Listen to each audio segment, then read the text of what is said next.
Firebackers, I'm Brittany, and I'll be showing you how to play Rise. The setup of the game is very simple. It requires placing 12 hexagonal tiles in the symmetrical position. Then each player places one worker on their starting tile. The red player goes first.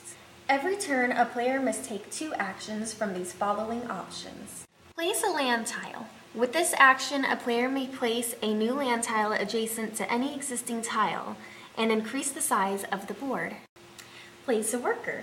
This action allows a player to increase the number of workers they have by adding 1 to a land tile that is unoccupied. The new worker must be placed adjacent to any of your already existing workers. Move a worker. With this action, a player may move a worker 1 space to an adjacent tile that is not occupied.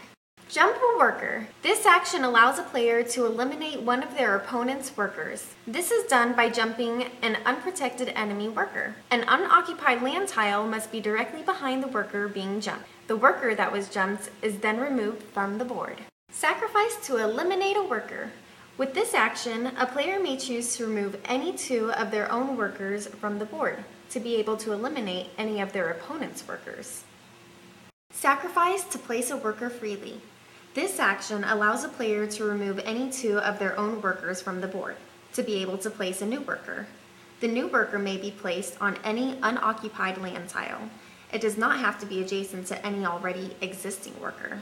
Remove a tier from your tower. With this action, a player may choose to remove a tier from any of their towers. As this move is an antithesis to the game, its use remains slim.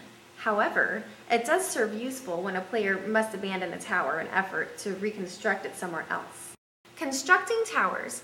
To construct a tower, a player must use their workers to completely surround an unoccupied land tile.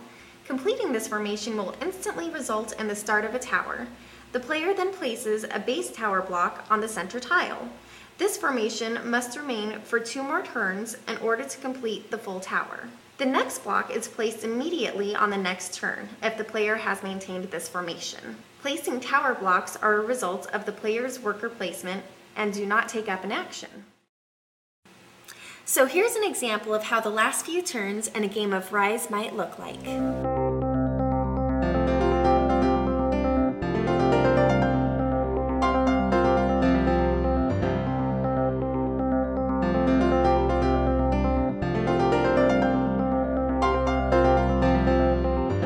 So I just won the game by being the first player to have 3 completed towers on the board. The only other way to win is by eliminating all of the other players' workers. And that's Rise, a simple game of land and tower construction that adapts to the strategic ability of the player, making it great for everyone, from your kids to your grandma and grandpa.